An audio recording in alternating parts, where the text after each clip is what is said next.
You know, there's nothing like a healthy start in life. Healthy body, mind, and soul. And where do Canadians get that healthy start? At school. It is the responsibility of the government to allow children to be nurtured in a stimulating environment. How do we expect our children to be ready for healthy futures when 31% of elementary age students and 62% of high school students go to school without eating the most important meal of the day? Oh, thank you. Canada remains one of the only developed nations without a national breakfast program in our schools. Studies have shown that students who are fed are more alert, develop greater self-esteem, have better attendance, academic achievement, and fewer discipline problems. More services provided in early childhood means greater achievement potential they'll have. Morning, Chris. Morning, Harry. In addition to investing in our children's early education, we need to be concerned with post-secondary education. Studies by Ontario and BC show that 60 to 70% of new jobs over the next few years will require post-secondary education. A study by the Canadian Council on Learning concluded that Canada needs 70% of its workforce to have a post-secondary education by 2016. Given that the current rate of post-secondary education in the Canadian workforce is about 45%, this is a big problem. This is made even worse by the fact that only 21% of parents are fully confident of their ability to pay their child's tuition, and overall 2/3 of parents cannot afford university tuition. Also, university tuition is increasing. Canadian full-time students in undergraduate programs paid 3.6% more on average in tuition fees in the 2008-2009 academic year compared with the year earlier. This follows a 2% increase in 2007 and 2008.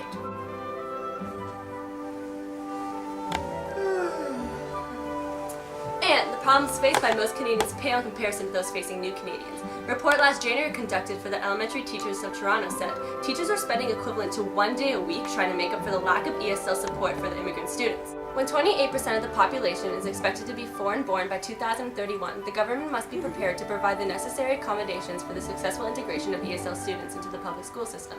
The SDA considers providing support for immigrants and ESL students as a top priority.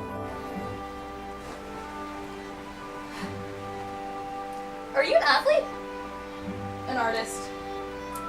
Do you wish that you could pursue your passion with the financial and moral support of your school?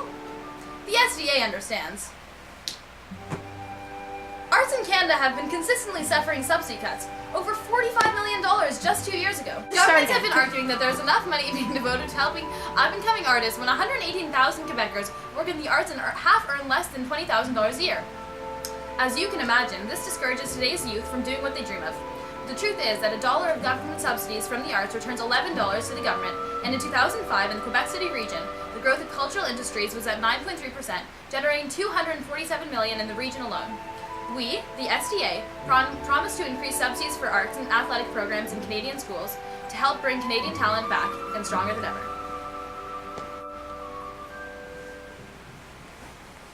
Do you know how hard it is to get a job without a high school education?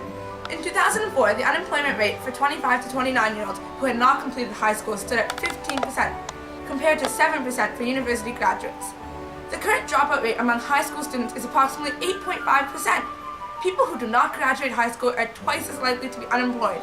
That is why the SDA plans to provide financial incentive for students who finish high school. The SDA believes in a better future for Canada, and the education of our children lays the foundations for that.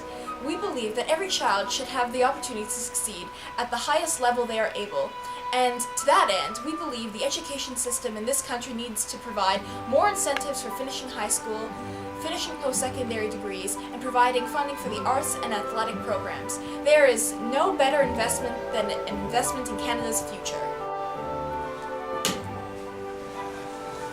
The SDA, dreaming for a better future.